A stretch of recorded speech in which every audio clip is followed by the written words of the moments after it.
Hello बच्चों, एक बार फिर से नए वीडियो में आप लोगों का स्वागत है। बच्चों, आज हम लोग इस वीडियो के माध्यम से प्रैक्टिकल एग्जाम में एग्जामिनर द्वारा कौन कौन से प्रश्न पूछे जाते हैं, किस प्रकार के वाइवा किए जाते हैं, उन प्रकार के प्रश्नों को हम लोग पढ़ेंगे।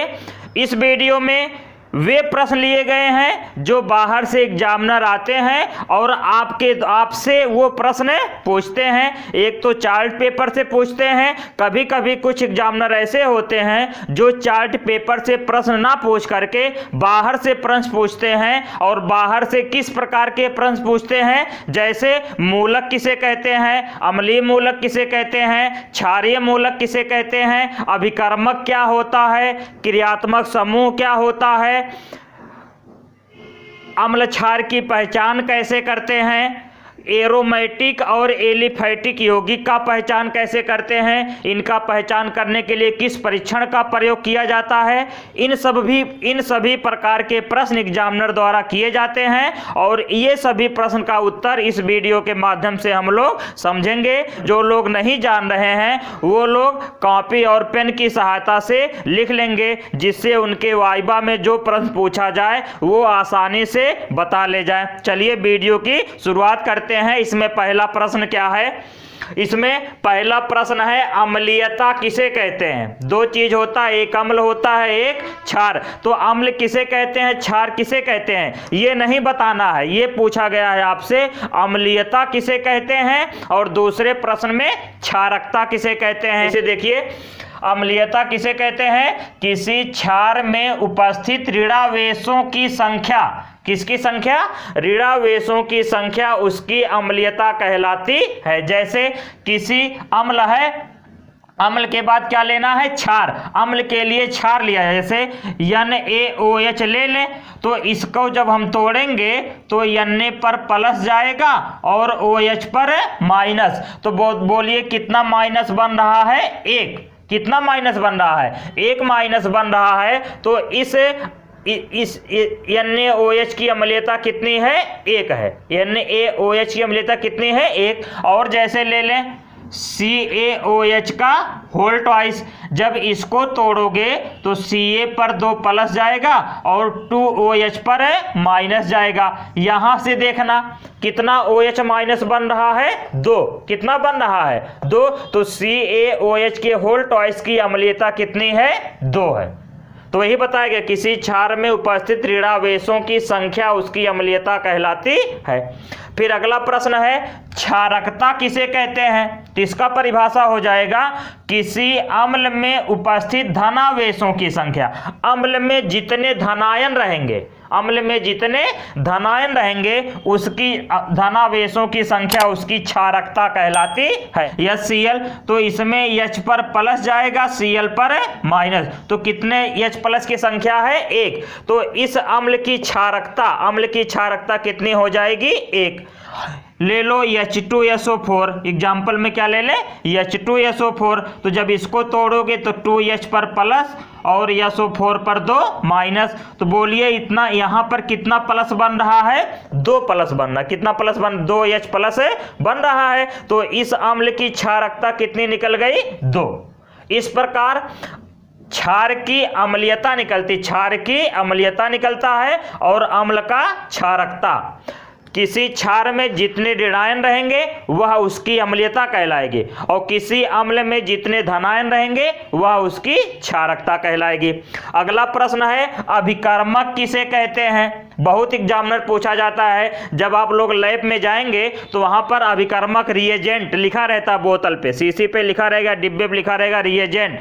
H2SO4 लिखा रहता है, KMnO4 लिखा रहता है, फेरस अमोनियम सल्फेट लिखा रहता है, जिसको मोहर लवण कहते हैं। तो किसे कहते हैं अभिकर्मक, देखिए वे पदार्थ जो किसी पहचान कराने के लिए, वे पदार्थ जो किसी का पहचान कराने के लिए उसमें विलुप्त हो जाते हैं, अभिकर्मक कहलाते हैं। यानी अभिकर्मक का प्रयोग किसी यौगिक का पहचान कराने में किया जाता है और जिस यौगिक में उसको मिलाएंगे वो उसमें पता नहीं चलेंगे कि कहां गए, तो उसी को हम क्या कहेंगे, अभिकर्मक। 2 प्रकार के होते हैं, इलेक्ट्रॉन स्नेही अभिकर्मक और नाभिक स्नेही अभिकर्मक। इलेक्ट्रॉन स्नेही अभिकर्मक धनात्मक होते हैं और नाभिक स्नेही अभिकर्मक ऋणात्मक होते हैं। जैसे अभिकर्मक का एग्जाम्पल लिखा गया है, कौन कौन? KMnO4 जिसको लाल दवा या पोटेशियम परमैंगनेट, H2SO4 यानी सल्फ्यूरिक अम्ल, मोहर लवण यानी फेरस अमोनियम सल्फेट। फिर अगला प्रश्न क्या है? अम्ल या क्षार की पहचान किससे करते हैं? अम्ल या क्षार की पहचान किस प्रकार करते हैं? तो अम्ल और क्षार की पहचान करने के लिए लिटमस पेपर प्रयोग में लाया जाता है। क्या प्रयोग में लाया जाता है? देखिए लिखा गया है, लिटमस पेपर से हम अम्ल और क्षार की पहचान करते हैं। फिर एग्जामिनर पूछेगा लिटमस पेपर किसका बना होता है?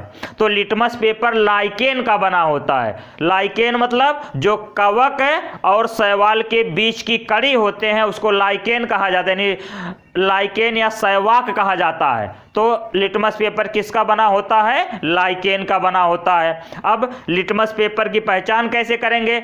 अम्ल की पहचान कैसे करेंगे? क्षार की पहचान? तो लिटमस पेपर है, यदि अम्ल में डुबोएंगे तो नीला रहेगा तो लाल हो जाएगा, क्षार में डुबोएंगे तो लाल से नीला हो जाएगा। इस प्रकार अम्ल और क्षार की पहचान करने के लिए किसका प्रयोग करेंगे? लिटमस पेपर का। और लिटमस पेपर किसका बना होता है? लाइकेन का। फिर अगला प्रश्न है, मूलक क्या होते हैं? ये तो बहुत ज्यादा पूछते हैं एग्जामिनर। मूलक क्या होते हैं? तो मूलक का परिभाषा है, वे लवण जो किसी पदार्थ से क्रिया करने पर आयनों के रूप में अपघटित हो जाते हैं उसे मूलक कहते हैं। यानी मूलक मुख्य रूप से लवण होते हैं, याद रखना। मूलक क्या होते हैं? मुख्यतः लवण होते हैं। तो वे लवण जो अपघटित होकर आयन बनाते हैं मूलक कहलाते हैं। जैसे मूलक में क्या ले लेंगे हम? Na पर प्लस ले लें, Cl पर माइनस, SO4 पर 2 माइनस, Ca पर 2 प्लस, NH4 पर 1 प्लस, CO3 पर 2 माइनस, यानी ये सब क्या है? मूलक। फिर अगला बात आएगी, अम्लीय मूलक किसे कहते हैं? तो यानी वे मूलक जो ऋणावेशित होते हैं। अम्लीय मूलक की पहचान क्या है? कि वे क्या होते हैं? ऋणावेशित होते हैं, अम्लीय मूलक कहलाते हैं। जैसे Cl पर माइनस, SO4 पर 2 यानी chloride ion, sulphate ion, carbonate ion, देख रहे हैं कि नहीं? Carbonate ion, oxalate ion, C2O4 पर 2 माइनस, ये सब क्या है? अम्लीय मूलक। अगला प्रश्न क्या है? क्षारीय मूलक किसे कहते हैं? क्षारीय मूलक किसे कहते हैं? तो क्षारीय मूलक का परिभाषा है, वे मूलक जो धनावेशित होते हैं। वे मूलक जो क्या होते हैं? धनावेशित होते हैं, उसे क्षारीय मूलक कहते हैं। इसका एग्जाम्पल क्या हो जाएगा? Na पर प्लस, NH4 पर प्लस, यानी sodium ion, ammonium ion, calcium ion, manganese ion, cadmium ion, ये क्या है? क्षारीय मूलक। क्षारीय मूलक धनावेशित होते हैं। देखिए सब पर धन है कि नहीं। फिर अगला, क्रियात्मक समूह किसे कहते हैं? अगला प्रश्न है, क्रियात्मक समूह किसे कहते हैं? इसका परिभाषा है, वे परमाणु, देखिए वे परमाणु या समूह, वे परमाणु या समूह जो किसी यौगिक में जुड़कर उसके नाम और गुणधर्म को निर्धारित करते हैं। यानी वे परमाणु या समूह जो किसी यौगिक में उपस्थित होकर उसके नाम और गुणधर्म को निर्धारित करते हैं उसे हम क्रियात्मक समूह कहते हैं। जैसे जिसमें OH जुड़ेगा वो एल्कोहल कहलाएगा। क्या कहलाएगा? एल्कोहल। जिसमें COOH जुड़ेगा वो कार्बोक्सिलिक अम्ल कहलाएगा।